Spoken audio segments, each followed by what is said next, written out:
अस्सलामुअलैकुम नाज़रीन, मुंसिफ टीवी के न्यूज़ बुलेटिन हैदराबाद डायरी में आपका खैर मकदम है। मैं हूं हबीब आमिर। सबसे पहले हैदराबाद डायरी की हेडलाइंस। मजलिस की ताईद वापस लेने से कांग्रेस को कोई फर्क नहीं पड़ेगा। कांग्रेस हमेशा सेक्युलर रही है और सेक्युलर मुसलमानों ने हमेशा साथ दिया है, हनुमंत राव का बयान।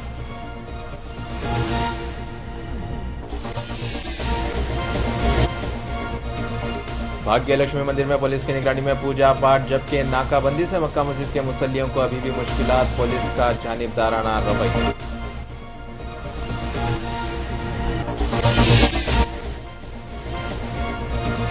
और कर्नाटक में सियासी बहरान से जनता दल पर कोई फर्क नहीं पड़ेगा। कुमारास्वामी की मुंसिफ टीवी से खुसूसी बातचीत।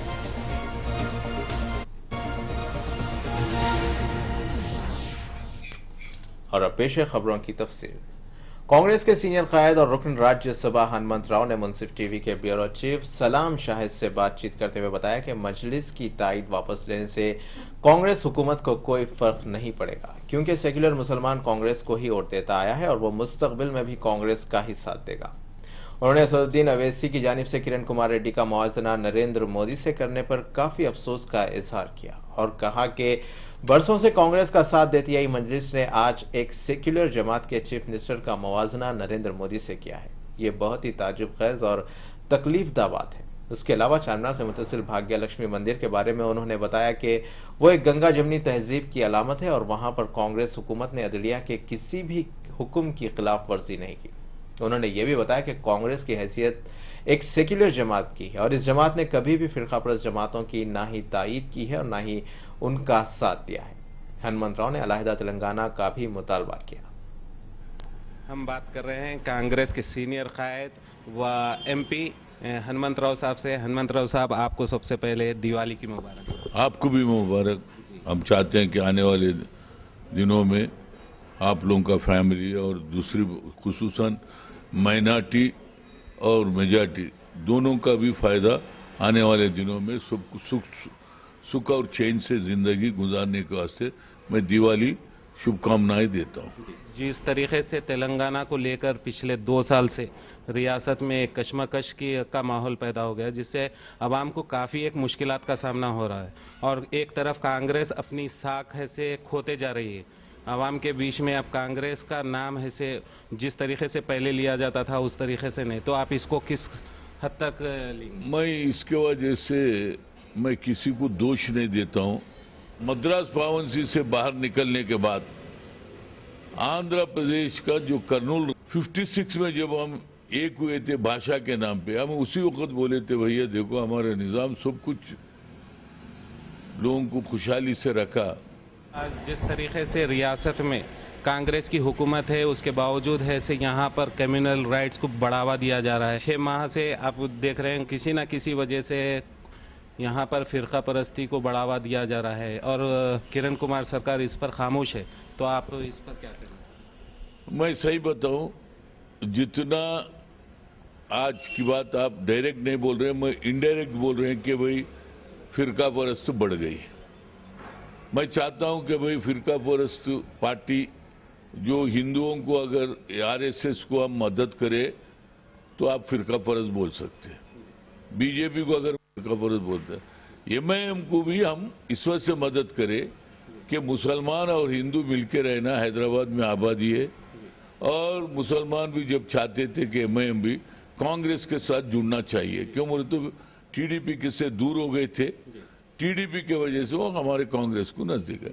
अपोजिशन वाले बात को एमआईएम को मदद कर रहे हैं और हम गालियां भी सुने, वही एमआईएम भी इनडायरेक्ट फिरका परस्त बोलते हैं, उनको क्यों मदद करते बोल के हम बीजेपी से भी बातें सुने थे। भाग्य लक्ष्मी टेम्पल को लेकर आपका क्या कहना है? वहां पर हुकूमत मीन्स अदलिया से है से एहकामात थे कि जूं का तू रखा जाए, उसके बावजूद है से इस तरीके का वहां पर इकदाम उठाया गया और हुकूमत खामोश बैठी। इसी पर है से इसी को लेकर मजलिस है से अपनी तायद से दस्तबरदार हो गई है। नहीं सुनिए, भाग्य लक्ष्मी टेम्पल आज का नहीं है भैया, देखो सुनो, सलाउद्दीन ओवैसी जब से एमएलए था उस जमाने से वहां भाग्य लक्ष्मी टेम्पल है, हर दिवाली को हम पूजा करते हैं। क्यों अदालत इसके अहकामात को ऐसे मीन्स इसको ऐसे इम्प्लीमेंट नहीं किया जाए, नहीं, इसीलिए रोक?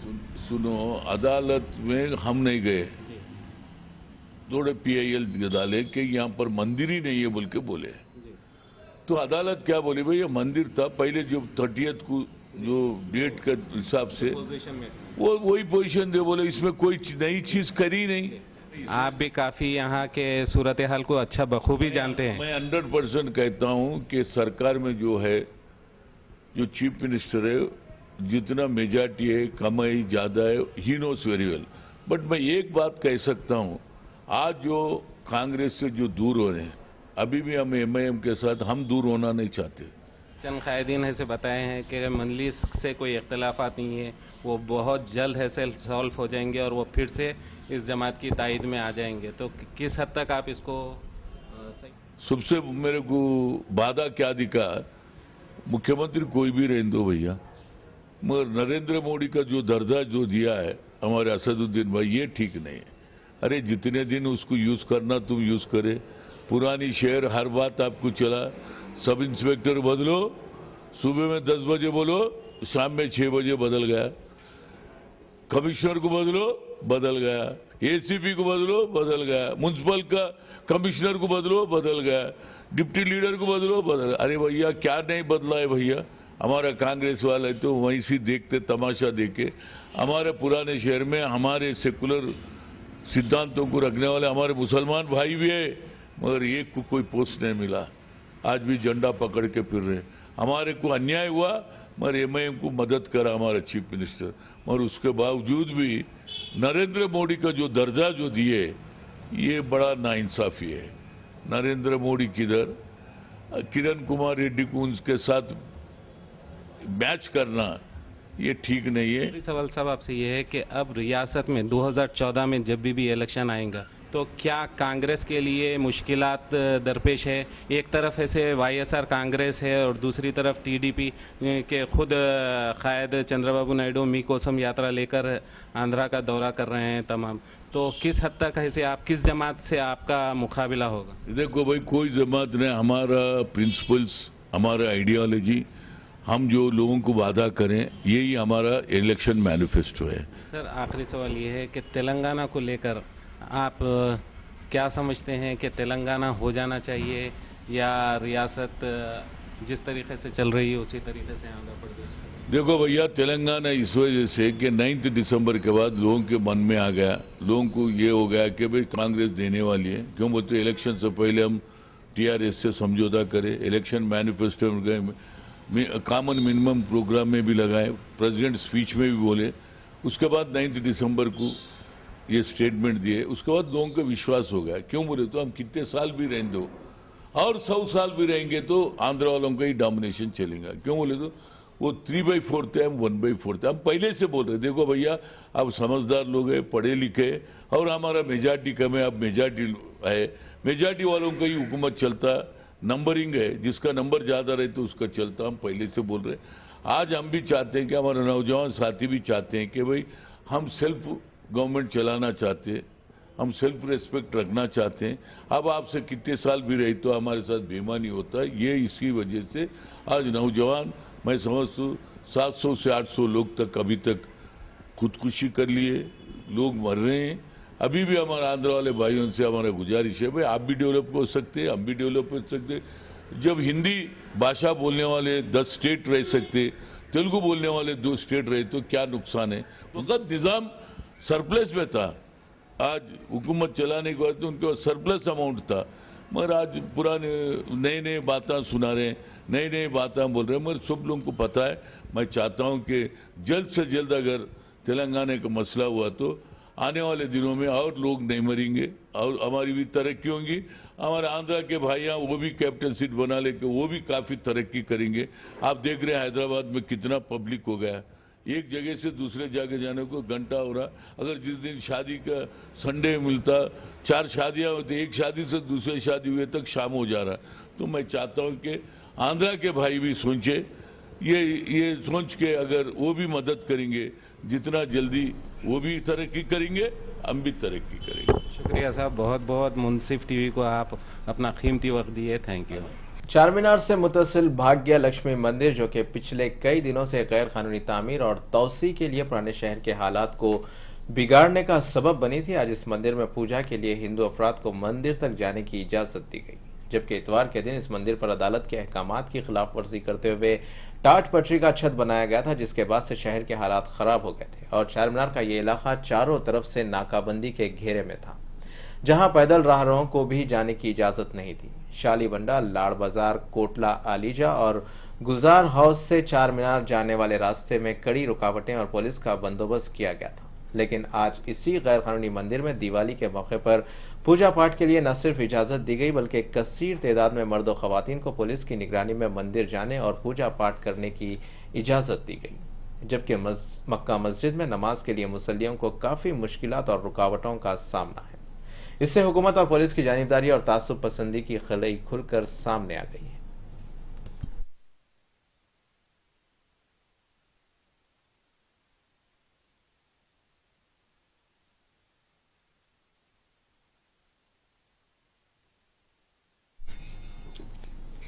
भाग्यलक्ष्मी मंदिर की गैर कानूनी तोसी के बाद शहर हैदराबाद में पुलिस की जानिब से पुराने शहर को पुलिस छावनी में तब्दील कर दिया गया था। लेकिन 3 रोज बाद आज पत्थरगट्टी की दुकानें खोली गईं और चारमीनार पर पैदल राहगीरों को जाने की इजाजत दी गई। हैदराबाद के पुराने शहर में आज हालात खदरे बेहतर देखे गए।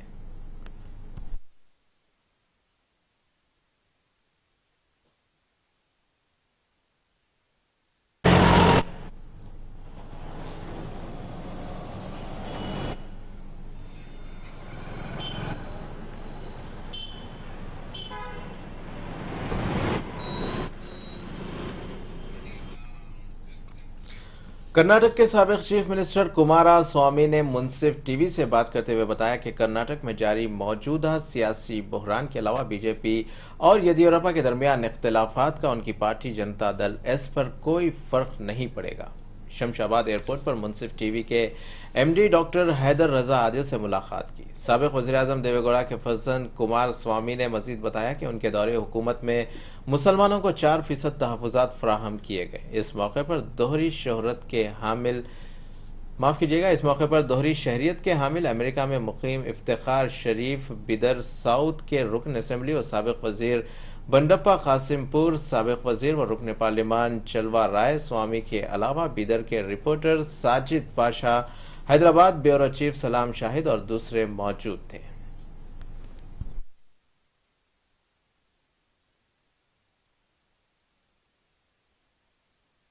ಬಿಜೆಪಿ ಮತ್ತು ಕೆಜೆಪಿ ಅಂಡ್ ಬಿಜೆಪಿ ಡಿಫರೆನ್ಸಸ್ ಆಗಿದ್ರೆ ಅದರ ಕಡೆಯಿಂದ ಮುಂದೆ ಬರೋ ಚುನಾವಣೆದಾಗ ಸರ್ ಜೆಡಿಎಸ್ ಏನು ಉಪಯೋಗ ಐತೆ ಸರ್, ಏನು ಬೆನಿಫಿಟ್ ಯಾವ ಥರ ಆಯ್ತು ಸರ್ ತಮ್ಮ ಇವತ್ತಿನ ರಾಜ್ಯದ ರಾಜಕಾರಣದಲ್ಲಿ ಬಿಜೆಪಿ ಪಕ್ಷ ಅಧಿಕಾರಕ್ಕೆ ಬಂದ ನಂತರ ಜನತೆಯ ನಿರೀಕ್ಷೆಗಳನ್ನೆಲ್ಲ ಸಂಪೂರ್ಣವಾಗಿ ಹುಸಿಗೊಳಿಸಿರ್ತಕ್ಕಂಥದ್ದು, ಅಭಿವೃದ್ಧಿಗೆ ಪೂರಕವಾದಂಥ ರೀತಿಯ ಕಾರ್ಯಕ್ರಮಗಳನ್ನು ಜಾರಿಗೆ ತರೋದಕ್ಕೆ ಗಮನ ಕೊಡದೆ ಸ್ವಾರ್ಥದ ರಾಜಕಾರಣವನ್ನು ಮಾಡಿ ಹಲವಾರು ರೀತಿಯ ಭ್ರಷ್ಟಾಚಾರದ ಹಗರಣಗಳಲ್ಲಿ ಮುಖ್ಯಮಂತ್ರಿಯಿಂದ ಪ್ರಾರಂಭ ಆಗಿ ಹಲವಾರು ಮಂತ್ರಿಗಳು ಸಿಲುಕಿರ್ತಕ್ಕಂಥದ್ದೇನಿದೆ, ಅದರ ಜೊತೆಯಲ್ಲಿ ಬಿಜೆಪಿ ಪಕ್ಷದಲ್ಲಿರ್ತಕ್ಕಂಥ 2 ಗುಂಪುಗಳು ಹೊಡೆಯತಕ್ಕಂಥದ್ದಕ್ಕೆ ಈಗೇನು ಆಗಲೇ ವೇದಿಕೆ ಸಿದ್ಧ ಆಗಿದೆ. ಈಗಾಗಲೇ ಒಂದು ಗುಂಪು ಹೊರಗೆ ಹೋಗಿರ್ತಕ್ಕಂಥದ್ದು, ಮತ್ತೊಂದು ಗುಂಪು ಹೊಡೆಯತಕ್ಕಂಥದ್ದಕ್ಕೇನು ಪ್ರಾರಂಭ ಆಗಿದೆ.